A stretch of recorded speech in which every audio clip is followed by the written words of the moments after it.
Assalamualaikum warahmatullahi wabarakatuh. Nama saya Rifki Ramadan dan saya adalah 415-190-1012. Dan kali ini kita akan membahas ada 5 pembahasan yang kita dapat bahas kali ini.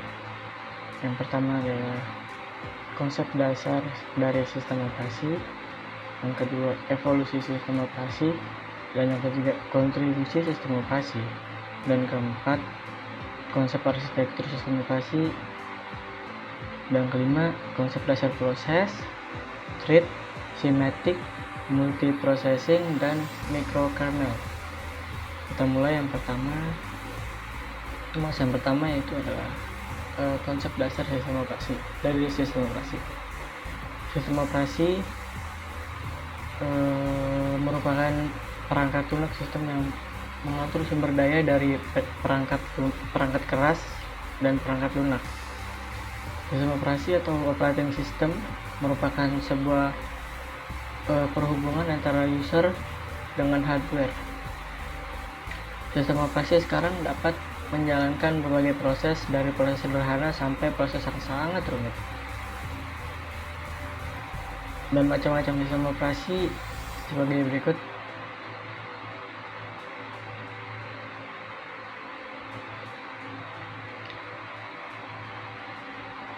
Ada banyak sekali macam-macamnya.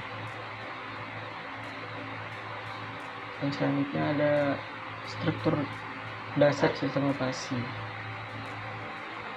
Ada sistem monolitik. Sistem operasi sebagai kumpulan prosedur dapat saling dipanggil oleh prosedur lain bila diperlukan. Contohnya adalah Unix. Ada beberapa keunggulan dan kelemahan yang dimiliki oleh sistem monolitik. Kelemahannya adalah pengujian dan pengalihan kesalahan sulit karena tak dapat dipisahkan dan dilokalisasi. Dan keunggulannya adalah layanan dapat dilakukan sangat cepat karena terdapat di satu ruang alamat. Selanjutnya ada sistem berlapis. Sistem operasi dibentuk secara hierarki berdasar lapisan-lapisan, di mana lapisan bawah memberi layanan lapisan di atasnya. Dimaksud dengan struktur berlapis yaitu mengurangi kompleksitas rancangan dan implementasi sistem. Dan berikut ada tipe-tipe sistem operasi. Yang pertama ada sistem batch processing, yang kedua ada sistem multiprogramming, dan yang ketiga ada sistem time sharing atau multitasking. Dan yang keempat ada sistem multiprocessing atau tightly coupled system. Dan ada lagi sistem terdistribusi atau loosely coupled system, dan sistem real time.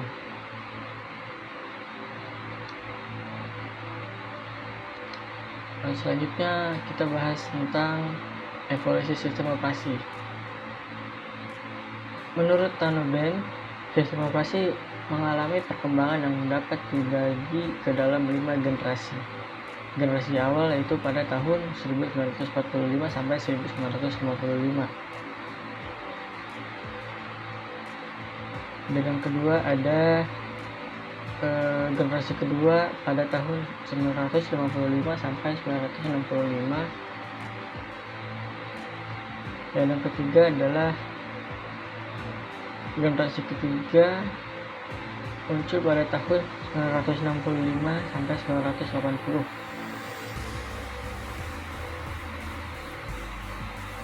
Generasi keempat muncul pada 1980 sampai tahun 2000-an.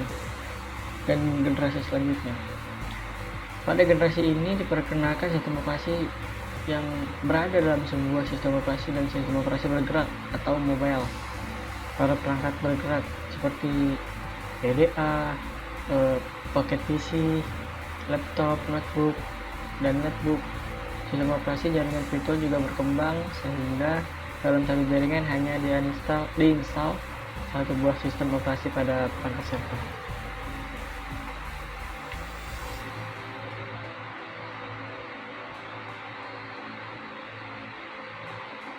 Yang selanjutnya, kontribusi sistem operasi.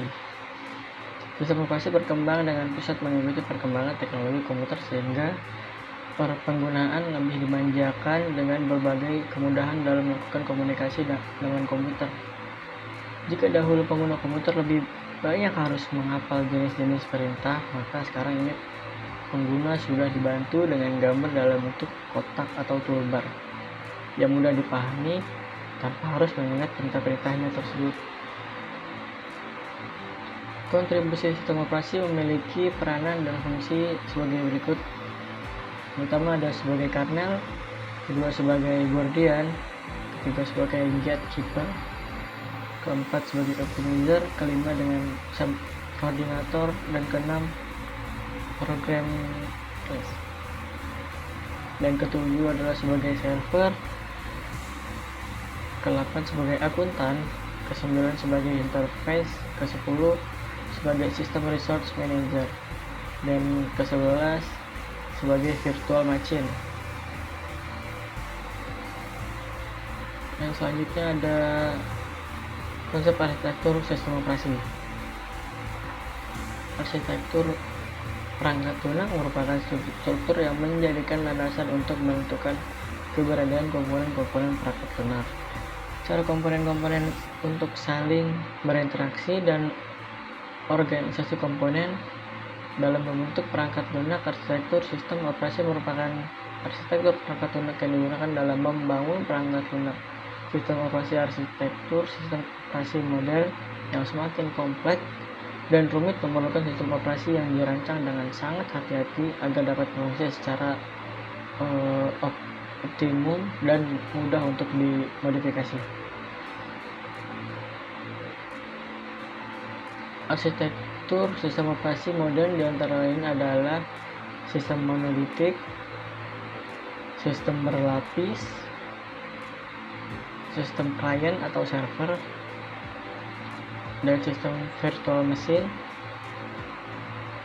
dan sistem berorientasi objek. Selanjutnya ada konsep dasar proses, thread, cinematic multiprocessing, dan microkernel. Konsep dasar proses dalam sistem operasi. Proses dalam sistem operasi adalah suatu bagian dari program yang berada pada status tertentu dalam rangkaian eksekusinya. Di dalam bahasa sistem operasi, kita lebih sering membahas proses dibandingkan dengan program.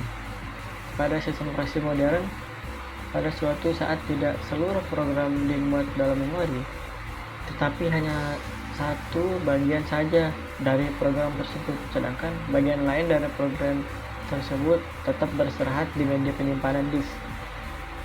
Hanya pada saat dibutuhkan saja bagian dari program tersebut dimuat atau di-load di memori dan dieksekusi oleh prosesor. Hal ini akan sangat menghemat pemakaian memori. Konsep dasar thread dalam sistem operasi.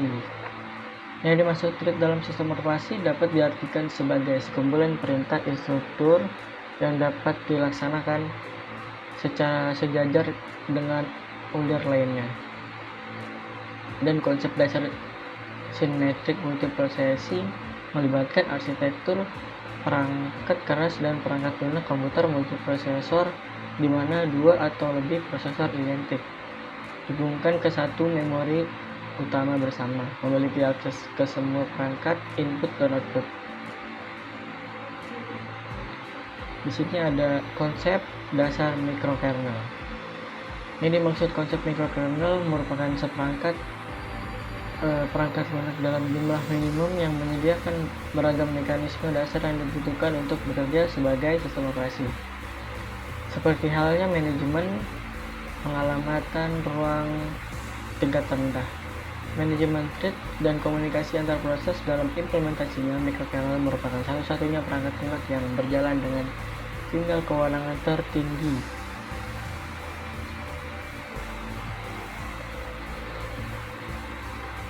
Sekian dari saya. Apabila ada kesalahan atau kata-kata yang tidak enak, wabillahi taufiq wal hidayah. Assalamualaikum warahmatullahi wabarakatuh.